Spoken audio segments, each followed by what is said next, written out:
I approach this conflict from my core belief in a God of love, but also a God of justice, a God of compassion, God of mercy.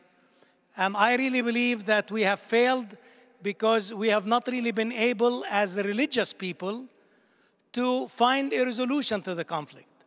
Because as people of faith, I believe that we can say, we believe in one God, and this God brings us together, should bring us together, and that this God calls us to work for peace.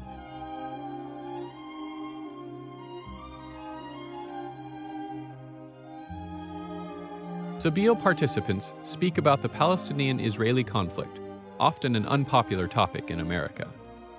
This conflict has troubled and challenged the world since the founding of Zionist ideology in the mid-1800s, and, to a greater and more violent extent, since the end of World War II and the founding of Israel in 1948. While the colonialism and occupation that so many decry today is based in political and economic ambitions, the conflict uses Judaism, Christianity, and Islam as provocation for evil that defies the basic spiritual values these Abrahamic religions are meant to give us. And our work really is, as religious leaders, those are religious leaders, to bring us back to the essence of our faith. For example, the Quran says, repel evil with something which is better, so that he with whom you have enmity becomes as though he was a bosom friend. Very beautiful, but very inconvenient. The story is God, in the Abrahamic faith, same story, God comes down and reveals certain basic truths to some people. But then the devil comes along and says, let me organize that for you. And that becomes religion. Committed to peace through justice, Sabeel people know that change is possible through passionate but non-violent efforts based on compassion. Their actions are an example of the most fulfilling engagement one can experience in life. The Sabeel way, as with any deeply involving vocation or avocation, allows those who value the meaning of peace through justice to live fully through the satisfaction of their own commitment and compassion. These two emotions take life to a new level of happiness, lifting each from the monotony of commonplace living. The result is life-changing and world-changing. Sabeel, Arabic for the way, is a 21st century spiritual movement evolving to meld our religious traditions with modern ethics. When applied to a conflict as troubling as that in Israel-Palestine, it initiates action creating synagogue, church, and mosque as they should be today. The movement tilts its moral message toward the youth who will take up the banner of peace through justice in the future. No, I thought it was very helpful to have the secular opinion being addressed because I think that way it's also more inclusive for people in the United States who don't necessarily identify with one of the three major faiths. So it just lets them know that there is a secular voice that's also speaking out. Mm-hmm.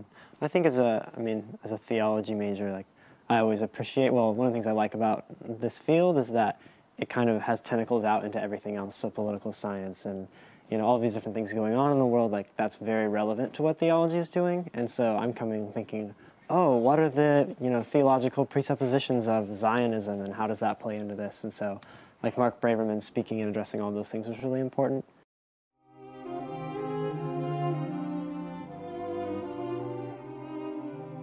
I think this issue of my faith, talking about my faith, is actually part of the problem.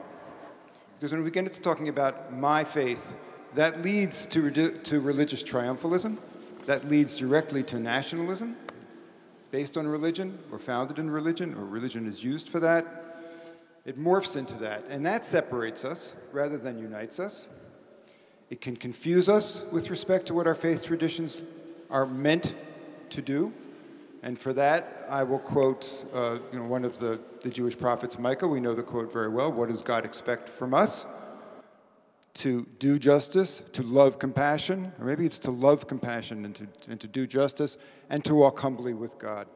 While grounded in spirituality, Sabeel brings the political, the economic, and the humanity of who we are today into the mission of giving our children, all of our children, a world worth living in. Nationalism has made a majority of people now in Israel and a majority of Israelis and a majority of Americans regard their own countries, our own country and Israel as a country, as exceptional. We are far better than average people is a typical belief in both Israel and the United States, and it is so wrong as really to be laughable, but a majority of people in both countries believe this form of nationalism, and it's going to be the devil's own problem to get rid of that feeling of exceptionalism. That's one of the things we have to fight. That's right.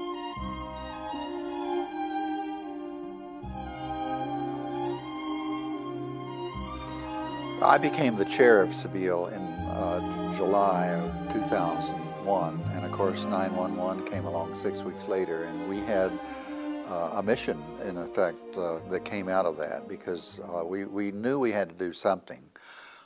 We didn't quite know what, but we decided that our niche was developing education in the churches because of our understanding of who we were and connecting to Sabeel Jerusalem with the Palestinian Christians. So since our first conference in April of 2002 with Bishop Tutu in Boston, Bishop Tutu became our patron for Sabeel International and has supported us ever since. Spoken at 3 of our events, and he is started us out on this regional conference bit. In the early 90s, American Episcopal Canon Richard Toll began to help his Palestinian seminary roommate and longtime friend, Episcopal Canon Naim Atik, speak to Americans about life under occupation. Toll has worked with grassroots lay workers and pastors from a spectrum of denominations to host 30 conferences. Held in churches throughout the U.S., conferences have enlightened those who choose to listen and participate. The Sabeel message has developed along with audiences. I think the issue affects our local communities right now. I think if you look at just the finances, the economic situation that we're dealing with, and you look at where our resources are going, I think we have to start to question, how do we want our tax monies to be spent? In this state, we're talking about cutting resources for poor people in all sorts of areas. People don't have health care. Our school systems, our social services are being cut. And yet we're spending millions of dollars to provide munitions in a conflict that is in which our role is very damaging to our reputation, and also just it's damaging to the people of Israel and Palestine in terms of actually arriving at a solution, which is what I would hope for all of these people.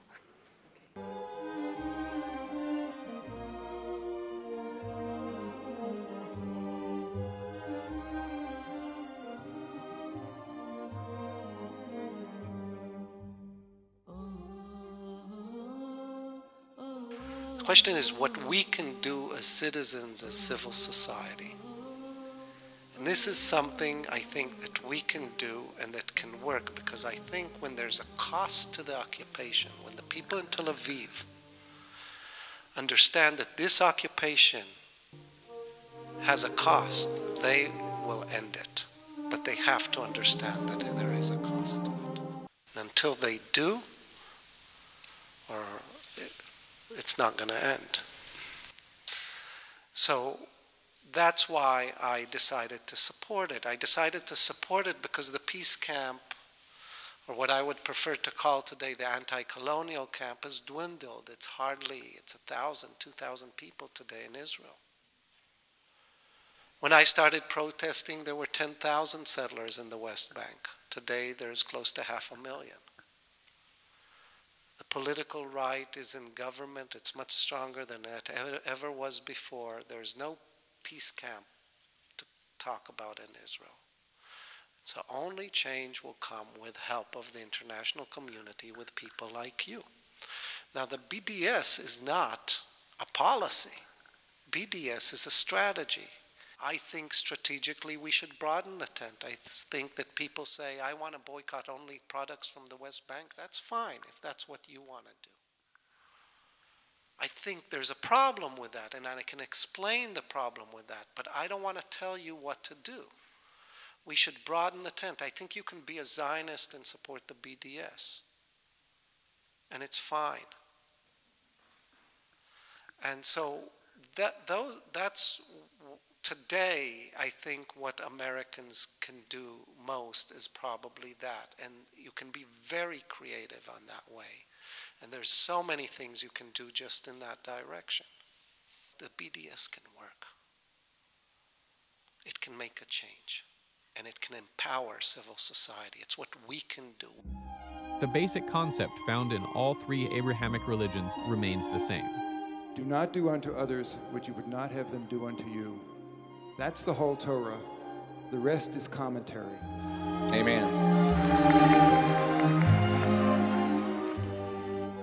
We must share our world with each other, coming together in peace and compassion, doing to one another what we would wish to be done to us.